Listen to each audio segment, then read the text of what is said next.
S सजना साग hi everyone मु लिसा स्वागत करछि आपन मानकु मोर मिनी ब्लॉग रे जर्मनी आसीबार 8 वर्ष पर मते फाइनली आज मिली सजना साग सो आमे बहुत एक्साइटेड अछु आम काइना हम दु जन को बहुत भल लागे एंड मो पाखर ओनली 30 मिनिट्स अछि रोसे करिया आज मु सुपरमैन हे जाय छि तो मु छुई आलू भजा सजना साग करिवि आपन माने जेंकि मोर पूरा ब्लॉग फुल ब्लॉग देखि परिबे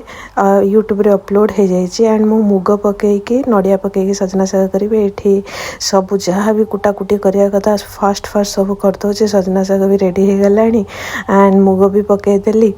तापर नड़िया भी पकेबी आ भेंडी करची जहाँ भी करची आपण माने मोर फुल ब्लॉग लाइस देखंतु।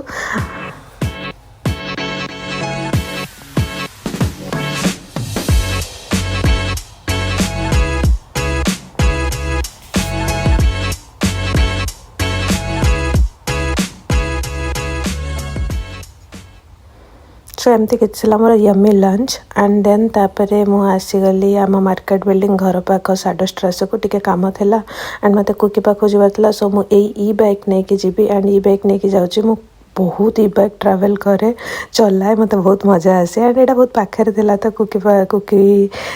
किटा ठारू तो मु आसीगली एंड मु पहुँची गली पार्क भी करदेली एंड पापा आसबे हमको नवा पई तारिणी आसबे सो मोर फुल ब्लॉग चाहिए आपण माने देखंतु। हाउ आर यू कौन खाई करछो बिस्कुट खाई करछो आमे वेट करछली पापार।